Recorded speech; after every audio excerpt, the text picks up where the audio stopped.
Hello, everybody. Welcome to Dak and Jay. I'm Dak. And I am Jay. And we have something a little special today. New. Fresh. New, fresh, straight from the store. We went to Toys R Us and Kmart and bought these. Yep, exactly. In Japan. In Japan. We have every Pokemon game to come out, every main series Pokemon game to come out on the Game Boy, not Advance. Color. The Game Boy and Game Boy Color. It was first called the Game Boy. So, we're just going to kind of look through these and see what we have. There they are, the first two. Red and green. Red and green. So, which green was actually never released in America. Only in Japan. It even has the Pocket Monster trainer on it. Like it is OG game. So, we're actually holding a commodity. These are the two that started it all. I'm surprised at how small the boxes actually are. It just puts it in the artwork is amazing too. This isn't card artwork, right? This is just like their own separate entity. This was it. This is what started it. There were no cards up until they made the games. Pokemon was a video game first. And that was it. So that's interesting. Yeah. Like it's really, it is. It's kind of crazy. And you can see there's a stack of them. It's not just one. It's like it's a collector's piece, honestly. Something you would display once we eventually do have a face cam and show our reactions. You guys will get to see. You probably get to see these in the background at some point. They're definitely used. They're a little rubbed. That's okay. Fun fact: when these first came out in Japan, they did not have any sort of shrink wrap on them, so there's actually no way to tell if they're used or not, if they're in great condition. But these definitely are. You have your handbook to explain to you everything in the game. There's supposed to be a map in there. I don't think they all have a map. I haven't looked through each one of these because I've been waiting to do this. And let you guys kind of go along, and it's kind of cliche, but on the journey. Like, to see where... And this was a journey. Oh my gosh. I think the green has to be the most unique one out of all these because it's a Japan exclusive. Yes. There was nothing like this in America, or anywhere else for that matter, until Leaf Green. And that was in Gen 3. And that was a while later. So that's awesome. Here. You want to look at that? Yeah, I'm gonna sit here and kind of look at it because I will tell you guys, I didn't get into Pokemon until Leaf Green. So this is kind of a special little thing for me because it's like I didn't have a Game Boy Color. I actually didn't have a game. I didn't get into the Game Boy stuff until I was a little older. I was probably... I think that goes on the other side. Because there's supposed to be a map. So I was 10 before, and I remember seeing Leaf Green in the store and going, "Mom, I have to have this." Like everybody, I have to have this game. And of course, my mom, being the wonderful woman she was, she bought it for me. And even though I probably didn't deserve it, but I really appreciated it. So look at that happy Charmander on the back there. Same. This is very nostalgic for me. This is a good nostalgia video. Obviously, I didn't play the Japanese games. Yeah. But my first Pokemon game I ever played was actually Gen 3, like you. It was Sapphire. But my second one I ever played was Pokemon Yellow. That's really interesting. That's really out of order. I went backwards. I have a friend, and I remember him and I talking one time in high school, and we're like, Pokemon Yellow was kind of the hardest game to play because you got a Pikachu to start out with. And then you had to go fight Brock. So you had to grind to get a Pidgey to a point where you could kill Brock. And it was a challenge. You had to dump hours just to begin the game because you had a Pikachu. So I always got because I would always start with Charmander anyway. And I would always get a Caterpie and evolve it into a Butterfree that knew Confusion. And then that would kind of sweep Brock. Look at Blastoise. There's no T in there at the end. Blastoise. And again, Blastoise. Welcome to Dak and Jay. Yes. For all those who are stumbling on this video because you want a nostalgia trip, we are a Pokemon channel. We aren't just strictly cards. We do all kinds and sorts of things. The Game Boy printer. And then the Game Boy camera. That's awesome. So welcome to our channel. Welcome to Dak and Jay. And I hope you guys enjoy this video and you go and explore our other videos. We open Pokemon cards. We open Magic cards. I mean, all kinds of things. This is so cool. This is a very... Ooh, this one has writing on the back of it. It does? Yeah. Some kid back in the 90s wrote their name on their game. It looks like. I don't read Japanese. If anyone can tell us what that says. Focus the thing so you can see the awesome Blastoise art on the front of it. That's really cool. Blastoise was the one who I chose when I first started the game. Actually, I think I chose Bulbasaur, and then I loved water Pokemon, so I went to Blastoise. But as I've gotten older, I've realized I really do like Venusaur. Like, Venusaur is This one's heavier. I think there's something else in it. The box art on this is also slightly different. If you can see, Pokemon Blue came out, I think, after Pokemon Red and Pokemon Green. There's not much of a difference there. But there is certainly a difference in Pokemon Blue and Pokemon Yellow. Especially on the back. The back is advertised in the printer. What was the printer exactly? Because I don't actually know. The Game Boy printer was just a printer that you plug in a camera on your Game Boy, and then it would take a very pixelated image, and you could print it. And here is the Kanto map. That's amazing. That's an What's original. bizarre? This is over 20 years old now. And it's in good condition. This is nearly 25 years old. And it's in good condition. It's in almost like right out of the box condition, honestly. Here, I'll hold one side. Thank you. You guys can't see it extremely well, but Look Pocket at that. Monsters Town Map is what it says. That's even crazier. This would have been very helpful back in the day. Oh, dude, if I was a kid, I would eat this up. I mean, I still think this Straight on the wall. You see, that's what surprises me. This would have been tacked on my wall immediately. Yeah. There's only a few maps in my life that I think I would have actually gotten super excited about. One of them is the Skyrim map, which Skyrim's a great game for all those. And then this would be amazing. Only thing I would make it better would be if it was Sinnoh. I love Sinnoh region, though. Everyone knows that I love Diamond and Pearl. Yeah, this one's very clean. The instruction booklet isn't beat up like it was in the others quite as much. Watch Dak struggle to close Pokemon map. However, the plastic is a little beat up. This is just kind of a trip down memory lane. Yeah. Look at that's very clean looking. Whoever had these took care of them. You notice the cartridges are not colored. Yeah, I do. Like they do in the English releases. Mm-hmm. So, do you know the timeline for when these were released versus whenever they were released in the U.S.? Oh. I like how it says patent pending on this. What year does it say? Does it have a year? No. It's... I can't see it. I can't tell a year. It says no resale on it, so this is illegal. Well, this was such a journey to get these. I bought these directly from an eBay seller in Japan. At the very beginning of the pandemic, kind of in early mid 2019, it would have been about March, April, when I was going through this process. Yeah. Well, I bought this from this gentleman in Japan. And he was very cool, and he was very, very, what's the word I'm looking for here? Easy to deal with? Not easy to do. He was very accommodating. Accommodating. Because do you they would not his initially... I do not remember. It was a very Japanese name. But he was so accommodating to me. There's no cards in here. But that's neat. It's advertising Neo.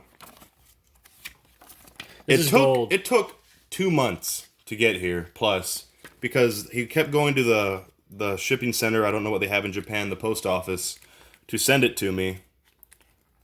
And they wouldn't ship to America. And finally, he took it out and said, hey, this is what's going on. It's been a few months. I'm going to ship it to you FedEx. And he shipped it like FedEx Express, and it got here within a few days. Really? Yes. Like, from Japan to America in less than a week. It's that's shorter than what it takes for like even our Korean stuff. So. Well, he shipped it like high priority. Really? Yeah, he paid extra for it, and I didn't. That's what a good eBay like. That's yeah, just like he was taking care of me. This guy was fantastic. And the day that FedEx got here, I can't open that. The day that FedEx got here, I was Notice these have different colorings on the front of the cartridge to the back, and then they swap. So this is gray on the back and dark blue on the front. It'll be reverse for silver. It'll be gray on the front and dark blue on the back. Really? But I remember when FedEx finally got here, it was pouring raining. We were in a storm. And I was not supposed to have contact with the FedEx driver, but I was supposed to sign for the package because it was like a high priority package. So, I was home. The FedEx delivery man drove up. He got out of his truck in the pouring rain, had an umbrella, and he walked up to my porch. And we made eye contact through the door because I wasn't supposed to have any direct contact with him. And he gave me the thumbs up. I gave him the thumbs up. He put it down, and that was me signing for it, the thumbs up sign. And then I gave the eBay seller the highest feedback I've ever given anyone in my life. That's amazing. That guy took care of me. It was great. I mean, I have haven't so looked much. at one of these yet. I have so much respect for those that will go out of their way to take care of the people that they that buy from them. It's like we have. I don't know. It's a very responsible thing. All of this is. I mean, being a content creator. I really appreciated it. That guy was just fantastic. And that's the cool thing. We meet and get to interact with so many different people. We've talked about this all the time on the channel. Ooh, it's see, like, this says Game Boy Color on it. yeah. Okay, you know, I can't get these cartridges open. I suck. It's okay. That's okay. Is this platinum? You're a Gen Z. That is crystal. See? Crystal. Gray sorry. on the front. That's what I meant. Dark blue on the back. Interesting. Lugia. I'm sure there's Pokemon a few Silver. I'm sure there's a few Lugia fans out there. I personally like Lugia better than Ho-Oh, but I also like Ho-Oh. I like the Gen 2 is great. You have a Switch. If they come out with Let's Go Sinnoh, or not Sinnoh, Johto, would you be playing that? Oh, yeah. Similar to how they came out. Yeah, see, that was the first one that they gave it a little shine to. So here's the back. Different packaging. Which is Sweet. It almost looks like Suicune's head. It is Suicune's head. Isn't that cool, though? And then you can see that the game's just there. I mean, it's just... Straight through to the cartridge. It's a very... For all those who got to play during this time, you're sitting in a generation of Pokemon that just doesn't exist anymore. Like, this is a memory... Someone's going to look at this and go... And just think back to the time when they were just kids playing on their Game Boy Color before, we grew up and became adults. And that's just awesome. I'm doing that right now. My like I said, the first game I played was Gen 3, and then was Gen 1 with Pokemon Yellow, and it was just a loose cartridge inside of a 50-cent Pokemon board game. I don't think I've ever told you this. It was just a loose cartridge inside of a 50-cent Pokemon board game, Pokemon Master something or other. And it was just inside of the game, and I got it at a thrift store or a yard sale, one of the two. And I did not know what it was because I had never seen a Game Boy cartridge. It was yellow, like it was literally yellow. And I realized like it was Pokemon, so I put it in my Game Boy Advance, and it worked. And I played it, and it was crazy, and I played Pokemon Yellow. And I remembered I first turned it on, and somebody was inside of the cave where you find Articuno. And they were looking for Articuno, and I didn't know what was going on because you had to push around a bunch of boulders. I was young. This would have been around 2005. Mm-hmm. So I was barely 10 years old. So, yeah. Is it just me? This is just a thought. Is it just me, or does it feel like whenever we were kids, video games are easier than they are now? Like, I feel like I struggle more in Crash Bandicoot now than I did back when I was a kid playing on the PS1, the PlayStation. It's like... And in these games, it's funny because you don't think about anything outside of I just want this Pokemon to attack, and you'd spam one attack and it didn't matter. Yeah. It's like, who cares about defense stats? Oh, yeah. Let's just attack. That was me. That was me too. I'm sure that's everybody. I didn't have any moves that didn't do damage. Me too. I still have trouble doing that because it's like that's just all I want to do. So I think it's amazing that we got to delve in and see all this because it's like how many people really explore into the Pokemon games and give everybody an insider look. For sale and use in Japan only and commercial rental prohibited. Well, 20 plus years later, I don't think that worked out for them. No, I think... and good thing, too. I mean, Pokemon was such a huge deal in the 90s. Think about all the products that they created that was Pokemon because it blew up so much. Pokemon is a very generational thing. Because, there's people out there in their 30s who only played in the 90s, who only played the games and got the cards in the 90s and look back fondly on it. You and I we were born in the 90s, the later 90s. Well, I was born in the mid 90s. I was 97. And we were playing, on our Game Boy Advance SPs and our DSs. And I mean, I remember when DSs came out, that was a huge deal. Like, because I had a Game Boy Advance, and then I got a Game Boy Advance SP, and I played Leaf Green on it. I played Sapphire. I got Sapphire somehow. And I remember Diamond and Pearl were the new games coming out back in 2000, I think it was 7. And I'm like, Mom, I have to have this for my birthday. And so I got it. And I remember I stayed up till like 3 o'clock in the morning playing. And Piplup, I just fell in love with the penguin. I love penguins. I still do. Piplup's if you guys ever watch our channel, I love Piplup. Piplup is by far my favorite Pokemon. And so I just getting to see all this.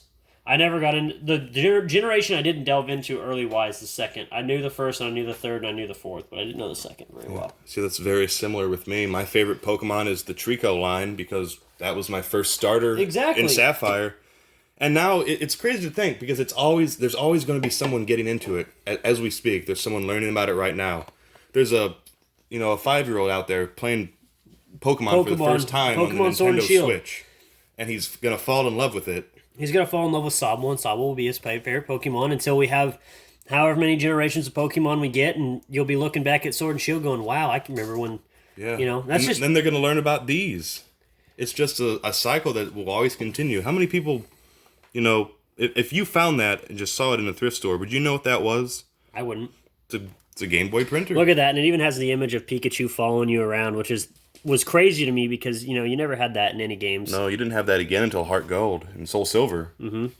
But your Pikachu follows you around, and I think that it hits the mark on nostalgia. I think it hits the mark in uniqueness, too, because they're not only are they old Pokemon games, but they're the originals. You have the original... The Japanese that started it all. This is what started this is the reason we are here today is because of this right here. These two games are the reason that we have a YouTube channel. Yeah, it is. Isn't that so crazy you could hold it in your hand? Yes. I mean, it is. I wasn't really into like sealed product or game collecting or anything like that, but when I saw this as a bundle, it was just you have to. This is a kind of a once in a lifetime. Yeah, shot to get it at. I will say I got a deal on these, and the Japanese gentleman was so generous and so accommodating, and he was just fantastic. So. But hey, that's about it, I guess. We just wanted to show these off and just talk, reminisce. Man. Like it's such a good nostalgia video. We're so happy you guys came and joined us on it. If you guys have stayed this long, be sure to like, subscribe. If you're new and stumbled on us because you saw us, saw the thumbnail, or we came up and we popped. When you're looking for old games.